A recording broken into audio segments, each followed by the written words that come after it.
ఎట్టి పరిస్థితుల్లో రాబోయే రోజుల్లో సోషల్ మీడియాలో చిన్న చిన్న మాలామాదిగల భిన్నాభిప్రాయాలని ఎవరు కూడా ఎక్స్పోజ్ చేయకుండా ఎక్కడ చిన్న సమస్య ఉత్పన్నమవుతే అక్కడనే మనం పరిష్కరించుకునే విధంగా, సహనంతో పరిష్కరించుకునే విధంగా, సోదరత్వంతో పరిష్కరించుకునే విధంగా ముందుకు రావాలని చెప్పి, అది ఎంఆర్పిఎస్ నాయకత్వం కూడా పాటించాలని చెప్పి నేను విజ్ఞప్తి చేస్తున్నా.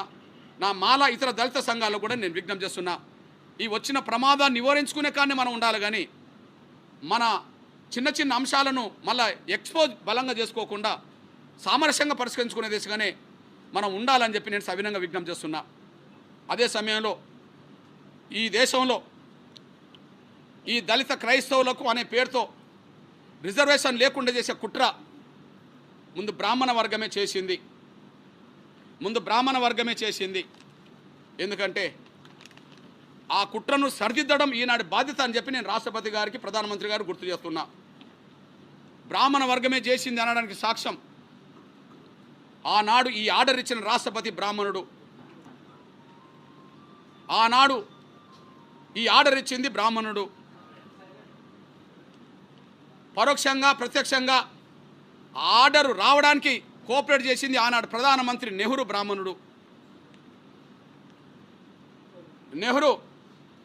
బ్రాహ్మణుడు. దళిత క్రైస్తవులకు రిజర్వేషన్ అవసరం లేదు,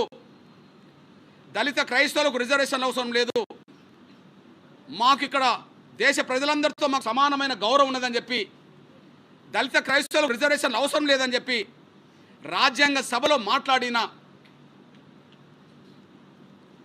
దేశ క్రైస్తవుల ప్రతినిధిగా పాల్గొన్న హెచ్సి ముఖర్జీ బ్రాహ్మణుడు. ఆ తర్వాత వల్లభాయ్ పటేల్ ఉండవచ్చు, ఇంకా చాలామంది ఉండవచ్చు. ఆనాడు మాకు అవసరం లేదు, మాకు రిజర్వేషన్లు అవసరం లేదని చెప్పి రాజ్యాంగ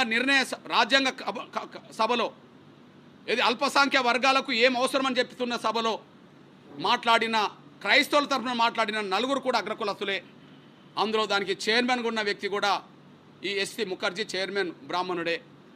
అంటే ఈ దేశ క్రైస్తవ ప్రతినిధులుగా రాజ్యాంగ సభలో పాల్గొని మాకు రిజర్వేషన్లు అవసరం లేదన్న వాళ్ళు అగ్రకులస్తులే. అదే సమయంలో రాష్ట్రపతి ఆనాడు అగ్రకులస్తుడు బ్రాహ్మణే, అదే సమయంలో ఆనాడు ప్రధానమంత్రి బ్రాహ్మణే, మాకు అవసరం లేదన్న క్రైస్తవ ప్రతినిధి కూడా బ్రాహ్మణే. అంటే 100 ఏళ్ల క్రితమే వాళ్ళు దేశ క్రైస్తవ ప్రతినిధులుగా ఎదిగారు. 100 ఏళ్ల క్రితమే వాళ్ళు దేశ క్రైస్తవ ప్రతినిధులుగా ఎదిగారు. 100 ఏళ్ల తర్వాత క్రైస్తవ భక్తులుగా ఆయా గ్రామంలో సైకిళ్ళు పట్టుకొని మాత్రం మా వాళ్ళు తిరుగుతున్నారు. 100 ఏళ్ల తర్వాత మా వాళ్ళు క్రైస్తవ భక్తులుగా సైకిళ్ళు పట్టుకొని బైబిల్ పట్టుకొని తిరుగుతున్నారు. ఈ పరిస్థితిలో మాకు ఆనాడైనా ఈనాడైనా క్రైస్తవ మత ప్రచారాన్ని గల్లీకి, ఢిల్లీకి, దేశానికి, ప్రపంచానికి తీసుకెళ్తున్నది ఇక్కడ అగ్రకులస్తులే. కానీ బలవుతున్నది మాత్రం దళిత వర్గాలు అయిపోయినరు. ఇక్కడ బీసీ క్రైస్తవులు ఉన్నారు, వాళ్లకు ఈ ఆర్డర్ వర్తించట్లేదు. ఎస్సీ క్రైస్తవులు ఉన్నారు తెలుగు నేల మీద ఈ దేశంలో, వాళ్ళకి ఆర్డర్ వర్తించట్లేదు. ఓసీ క్రైస్తవులు ఉన్నారు, ఓసీ చర్చీలు ఉంటాయి, కమ్మ చర్చీలు ఉన్నాయి, బ్రాహ్మణ చర్చీలు ఉన్నాయి, రెడ్డి చర్చీలు ఉన్నాయి, కాపు చర్చీలు ఉన్నాయి, బీసీలో అక్కడక్కడ బీసీ చర్చీలు ఉన్నాయి. వాళ్లకు వర్తించదు ఈ ఆర్డరు. అప్పుడు బ్రాహ్మణులు చేసిన కుట్ర ఇప్పటికి కూడా అదే మాకు శాపంగా ఇప్పటికీ దళిత క్రైస్తవులకు అన్యాయం జరిగే పరిస్థితి వచ్చేసింది. ఇకపోతే మీ సోదరుడిగా ఇంకొక విషయాన్ని గుర్తు చేస్తున్నా. ఎట్టి పరిస్థితిలో ఈ దేశ కుల వ్యవస్థ రద్దు కావాలా? ఈ దేశ కుల వ్యవస్థను రద్దు చేయండి. ఈ దేశ సంపదలో అన్ని వర్గాలకు భాగస్వామ్యం ఉన్నదని ఒక చట్టం తీసుకురండి. ఈ దేశ సంపదలో, ఈ దేశ వనరులో అన్ని వర్గాలకు భాగస్వామ్యం ఉన్నదని చట్టం తీసుకురండి. ఎవరు ఏం అడగరు. మేము ఎస్సీ ఎస్టీ యాక్ట్ అడగము, మేము రాయితీలు కూడా అడగం. ఈ దేశ సంపదలో అందరికీ భాగస్వామ్యం ఉన్నది, దేశ వనరులో అందరికీ హక్కు ఉన్నది అని చెప్పి ముఖ్యంగా పేదలందరికీ న్యాయం జరగడానికి తీసుకునే పథకాలని చెప్పి కుల వ్యవస్థను రద్దు చేయండి. ఈ సమస్యలన్నిటికీ పరిష్కారం జరుగుతుంది. ఎందుకు నేను ఈ మాట మాట్లాడుతున్నంటే, ఈ దేశ కుల వ్యవస్థను పెంచి పోషిస్తున్నది బ్రాహ్మణ వర్గమే. ఈ దేశ కుల వ్యవస్థను పెంచి పోషిస్తున్నది బ్రాహ్మణ వర్గమే. నేను ఈ మాట అంటే బ్రాహ్మణులందరిని అన్నట్టు కాదు. అందులో ఒక 10-20% ప్రజాస్వామిక దృక్పథం గల కుల వ్యవస్థ నిర్మూలన కావాలన్నా, అస్పృశ్యత పోవాలన్నా బ్రాహ్మణ పెద్దలు కూడా ఉన్నారు. వాళ్ళు వేళ్ళ మీద లెక్కబెట్టే వాళ్ళు ఉన్నారు. కానీ మెజారిటీ బ్రాహ్మణ సమాజం ఈ దేశంలో కుల వ్యవస్థకు కారణం. ఈ దేశంలో కుల వ్యవస్థకు ప్రధాన కారణం. ఎందుకంటే నాకు తెలిసి ఈ కుల వ్యవస్థను ఈ దేశంలో రాముడు సృష్టించిండేమో అనుకునే వాళ్ళం, కృష్ణుడు సృష్టించిండేమో అనుకునే వాళ్ళం, ఇంకెవరన్నా సృష్టించడం అనుకునే వాళ్ళం. బహుశా ఈ కుల వ్యవస్థకు రాముడో కృష్ణుడో కారణమని మేము అనుకోవట్లేదు. ఈ కుల వ్యవస్థకు, కుల సమానతలకు, ఈ కుల వ్యవస్థకు, అస్పృశ్యతకు పెంచింది పోషిస్తున్నది బ్రాహ్మణ వ్యవస్థ. పెంచింది పోషిస్తున్నది బ్రాహ్మణ వ్యవస్థ. ముందు కుల వ్యవస్థను రద్దు చేయాల్సిన బాధ్యత ఉన్నది. కుల వ్యవస్థను రద్దు చేయాల్సిన బాధ్యత ఉన్నది. కారణం ఏంటంటే, కుల వ్యవస్థలో అగ్రగణ్య హోదా ఎవరు పెట్టుకున్నారు? ఈ దేశ కుల వ్యవస్థలో అగ్ర పీఠం ఎవరు పెట్టుకున్నారు? బ్రాహ్మణులే పెట్టుకున్నారు. ఇతరుల కంటే తక్కువ పెట్టుకున్నారా? ఈ కుల వ్యవస్థలో అగ్రహోదా వాళ్ళదే కదా. బ్రాహ్మణ, క్షత్రియ, వైశ్య, శూద్ర, ఇంకా పోతే పంచమ, ఇప్పుడు దళితులు అంటారని వాళ్ళు, అంతే కదా. అంటే అగ్రకుల హోదా ఎవరు పెట్టుకున్నారు? వాళ్ళే పెట్టుకున్నారు.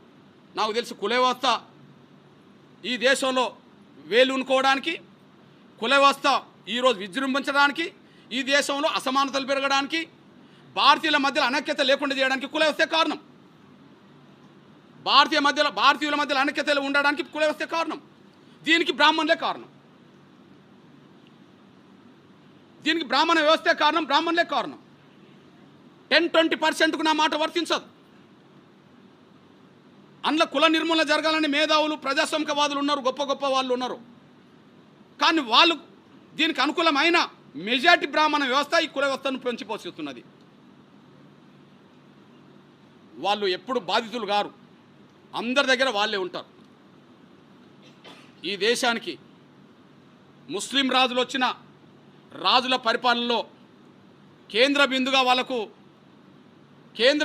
వాళ్ళ దగ్గర అధికారాలు చెలాయించింది బ్రాహ్మణులే. ఈ దేశానికి క్రైస్తవ మతం వచ్చిన బ్రిటిష్ ఇండియా ప్రభుత్వంలో అన్ని వ్యవస్థలను ప్రభావితం చేసింది బ్రాహ్మణులే. హిందూ రాజులు పరిపాలించిన దేశంలో ఆ రాజుల దగ్గర ఎక్కువ లబ్ధి పొందింది బ్రాహ్మణులే. కాబట్టిగానే చివరి నిమిషంలో కొంతమంది రాజులు ఆలోచించిండ్రు, బ్రిటిష్ ప్రభుత్వం కూడా ఆలోచించింది. బ్రిటిష్ ప్రభుత్వం కూడా ఆలోచించింది. అందులో మొట్టమొదటి రాజు, కొల్హాపూర్ రాజు సాహు మహారాజు ఆలోచించాడు. ఏం ఆలోచించాడు? ఈ వ్యవస్థలో మొత్తము అధికారులందరూ బ్రాహ్మణులు అయిపోయినరు, బ్రాహ్మణేతరులందరికీ ఒక హక్కులు కల్పించాలని చెప్పి రిజర్వేషన్లు ఇచ్చాడు. ఎవరికి ఇచ్చాడు? దళితులకు ఇవ్వలే, ఒక్క బ్రాహ్మణేతరులందరికీ ఇచ్చాడు, బ్రాహ్మణులకు తప్ప. అంటే అర్థం ఏంటిది? బ్రాహ్మణేతరులందరికీ రిజర్వేషన్లు అంటే అర్థం ఏంటిది? అంటే బ్రాహ్మణులే మొత్తం వ్యవస్థలో ఎక్కువ పాతుకుపోయినరు, అధికారులందరూ వాళ్ళే ఉన్నారు, వ్యవస్థను వాళ్ళే నడుపుతుండ్రు, ఇందులో బ్రాహ్మణేతర వర్గాలు లేకుండా పోయినాయి. కాబట్టి వాళ్ళందరి కోసం రిజర్వేషన్లు అని చెప్పి మొట్టమొదటి రిజర్వేషన్ తీసుకొచ్చింది బ్రాహ్మణేతర వర్గాలకంటూ రిజర్వేషన్ తీసుకొచ్చాడు. కాబట్టి సాహు మహారాజు కాలం నాటికి వ్యవస్థను శాసిస్తున్నది ఎవరు అంటే బ్రాహ్మణులే. అన్ని రంగాల్లో వ్యవస్థ నడుపుతున్నది బ్రాహ్మణులే. కాబట్టి బ్రాహ్మణేతర వర్గాలకు రిజర్వేషన్లు వచ్చినాయి. నంబర్ 1. నంబర్ 2, మైసూర్ మైసూరుకు సంబంధించిన రాజు ఒడయార్, కృష్ణరాజు ఒడయార్, ఆయన కూడా 1918లో బ్రాహ్మణేతర వర్గాలందరికీ రిజర్వేషన్ తీసుకొచ్చాడు.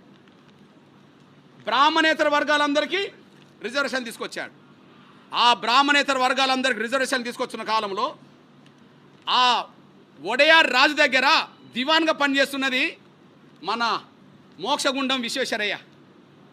ఆయన బ్రాహ్మణుడు. రాజు దగ్గర దివాన్ ఎవరు? బ్రాహ్మణుడే.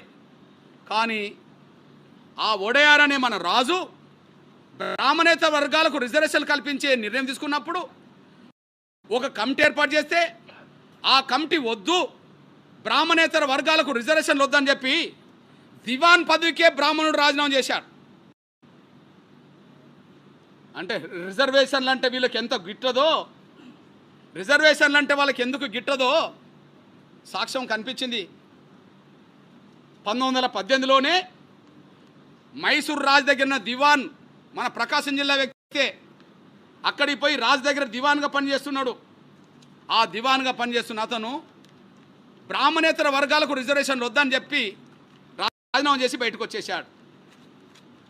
అంటే బ్రాహ్మణేతర వర్గాలకే మైసూర్ రాజు ఎందుకు ఇవ్వాలి, బ్రాహ్మణులకి ఇవ్వచ్చు కదా.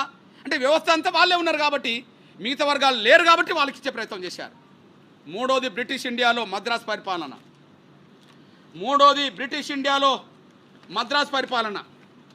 బ్రిటిష్ ఇండియాలో మద్రాసు పరిపాలనలో జస్టిస్ పార్టీ నాయకత్వంలో ఒక పెద్ద ఉద్యమం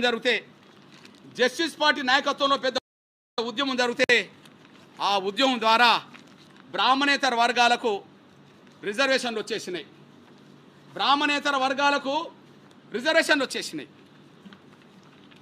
ఇప్పుడు మీ దృష్టి తీసుకొస్తున్నా, స్వాతంత్రం కంటే ముందే 2 రాజ్యాల్లో ఒక ప్రభుత్వంలో రిజర్వేషన్లు వచ్చినాయి. ఎవరికి వచ్చినాయి?